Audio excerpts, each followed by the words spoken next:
माया नगर से कुछ ही दूर एक पुरानी हवेली थी जो सालों से खाली थी। उस हवेली के बाहर ही एक बड़ा सा पीपल का पेड़ था, जिस पेड़ पर एक झूला लटका रहता था जो अक्सर रात के समय अपने आप झूलने लगता था और आसपास का इलाका शोर से गूंजने लगता था। कभी हंसी का शोर और कभी रोने का शोर। लोग उस हवेली के आसपास भी भटकने से डरा करते थे। एक रात की बात है, रणवीर अपनी पत्नी शिखा और अपनी बेटी प्रीति के साथ कहीं जा रहा था। काफी देर हो गई ना, अब तक हमको पहुंच जाना चाहिए था। हाँ, शायद हम रास्ता भटक गए हैं। पापा, मुझे डर लग रहा है। ये जंगल है, यहाँ जंगली जानवर भी होंगे। किसी ने हम पर हमला कर दिया तो? अरे बेटा, ऐसी बात नहीं है। ये जंगल नहीं है, गांव है। आसपास कोई ना कोई जरूर रहता होगा। उन लोगों की कार कुछ ही दूर जाकर अचानक रुक गई। रणवीर ने बहुत कोशिश की पर गाड़ी शुरू नहीं हो रही थी। तभी शिखा का ध्यान हवेली पर गया। देखो, यहाँ पुरानी हवेली है। हाँ, हो सकता है यहाँ कोई हो। चलो देखते हैं। इसको देख के तो लगता है कि सदियों से यहाँ कोई आया नहीं होगा। ऐसा नहीं हो सकता, यह हवेली बहुत बड़ी है, कोई ना कोई तो रहता ही होगा। फिर रणवीर ने हवेली का दरवाजा खटखटाया और तभी एक बूढ़ी औरत ने दरवाजा खोला, जिसके एक हाथ में लालटेन और दूसरे हाथ में लाठी थी। कौन हो तुम? माँ जी, मैं रणवीर हूँ। ये मेरी पत्नी शिखा और बेटी प्रीति है। हमारी कार रास्ते में बंद हो गई है। क्या आप हमारी मदद कर सकती हैं? क्या आप हमें आज रात यहाँ रुकने दे सकती हैं? इस हवेली में सदियों से कोई नहीं आया, इसीलिए यहाँ का सामान बिखरा पड़ा है। कोई बात नहीं, बस हमें रहने के लिए छत मिल जाए, वही काफी है। फिर वो औरत उनके लिए दरवाजा खोल देती है और वो सभी अंदर चले जाते हैं। ऐसा करो, तुम सब यहाँ पर सो जाओ, बाकी घर का सामान तो बिखरा पड़ा है।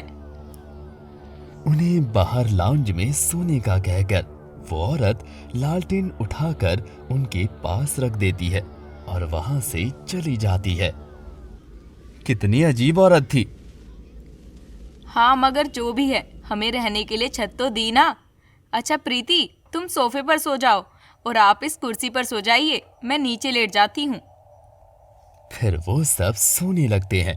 सारे दिन का थका होने की वजह से उन्हें जल्दी नींद आ जाती है। रात का एक पहर था, तभी अचानक शिखा की आंख खुलती है। अरे प्रीति, प्रीति कहाँ गई? रणवीर की भी शोर से आंख खुल जाती है। अरे क्या हुआ? क्यों चिल्ला रही हो? देखिए तो, प्रीति नहीं है, पता नहीं कहाँ चली गई है। यहीं कहीं होगी, कहाँ जाएगी? कैसी बातें कर रहे हैं, इतनी बड़ी हवेली है और भला वो क्यों कहीं जाएगी? फिर वो दोनों उसे ढूंढने लगते हैं। प्रीति, हो प्रीति! प्रीति बेटा, कहाँ हो तुम? प्रीति! और वो हवेली के अंदर भागने लगते हैं कि तभी अचानक उनकी नजर खिड़की से बाहर पीपल के पेड़ पर लगे झूले पर जाती है, जहां प्रीति बैठी थी। वो देखो! फिर वो दोनों भाग के बाहर आए। उन्होंने देखा कि प्रीति किसी से बात कर रही थी, पर वहां कोई नहीं था। प्रीति, तुम वहाँ क्या कर रही हो? मम्मी, ये आंटी मुझे यहाँ लाई है। कौन आंटी? यहाँ तो कोई भी नहीं है। और फिर वो जैसे ही प्रीति के करीब गए तो वो अपने आप हवा में झूलने लगी। मम्मी बचाओ, मम्मी प्लीज मुझे बचाओ। वो दोनों अपनी बेटी को बचाना चाहते हैं, पर उनकी आंखों के सामने ही उनकी बेटी हवा में उड़ रही होती है। रणवीर और शिखा प्रीति का पीछा करते हैं, मगर उनकी बेटी उड़ती ही जाती है और वो अचानक से पीपल के पेड़ के पास चली जाती है। और पीपल के पेड़ ने उनकी बेटी को निगल लिया। प्रीति, रणवीर, मेरी प्रीति कहाँ गई? दोनों पति पत्नी रोने लगते हैं कि अचानक उनकी बेटी पीपल के पेड़ पर लगे झूले पर झूलने लगती है। प्रीति बेटा, मम्मी पापा, आप लोग रो क्यों रहे हैं? रणवीर और शिखा प्रीति के पास गए, मगर जैसे ही उन्होंने प्रीति को छुआ तो वो एक डायन में बदल गई। डायन को देखकर वो दोनों बहुत डर गए और उस पेड़ से दूर भागने लगे।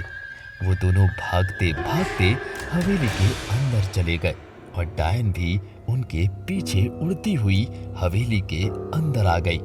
डायन के अंदर पांव रखते ही वो खंडर सी हवेली एक नई नवेली हवेली में बदल गई। तुम लोग तो खुद मेरी हवेली में आ गए, अब तुम्हें कौन बचाएगा? रणवीर और शिखा हवेली की सीढ़ियों पर चढ़ने लगते हैं तो अचानक सीढ़ियां अपने आप नीचे की ओर चलने लगती हैं। रणवीर, ये डायन हमें नहीं छोड़ेगी। सही कहा, बिल्कुल नहीं छोड़ूंगी। डायन ने शिखा और रणवीर को जमीन पर पटक दिया और जोर जोर से हंसने लगी। डायन 1 से 2, 2 से 4 और 4 से ढेर सारी हो गई। सारी डायन एक साथ जोर जोर से हंस रही थी। शिखा और रणवीर डर के मारे कांप रहे थे। डायन ने रणवीर पर हमला किया। रणवीर ने डायन का बाल पकड़ लिया। शिखा भागो यहाँ से, तुम जाओ शिखा, जाओ। नहीं, तुम भी साथ चलो। शिखा, मैं कह रहा हूँ ना, तुम जाओ यहाँ से। और रणवीर ने डायन का बाल पकड़ा हुआ होता है। छोड़ मेरे बाल, मैं कहती हूँ मेरे बाल छोड़ दे, वरना मैं तुझे मार डालूंगी। भलाई तू मुझे मार डाले, पर मैं तेरा अंत कर दूंगा। डायन गुस्से में रणवीर को दीवारों पर पटकने लगी, मगर रणवीर ने भी डायन के बालों को पूरी ताकत से पकड़े रखा था। छोड़ मुझे। नहीं छोड़ूंगा। डायन ने जब रणवीर को इधर उधर पटककर जमीन में फेंका तो रणवीर के हाथ में लालटेन लग गई। रणवीर ने तुरंत उस लालटेन को तोड़ा और उसकी आग डायन के बालों में लगा दी। डायन चलने लगी और उसके साथ ही सारी हवेली भी चलने लगी। रणवीर! दोनों जिंदा तो थे, पर अब भी उनकी आंखों में आंसू थे। मेरी प्रीति! शिखा रो रही थी कि प्रीति पीपल के पेड़ से दौड़ती हुई उनके पास आई। मम्मी! मम्मी! प्रीति! प्रीति! प्रीति जिंदा है, हमारी प्रीति जिंदा है। शिखा दौड़कर अपनी बेटी को गले लगा लेती है। भगवान का शुक्र है कि तुम बच गई। मगर कैसे?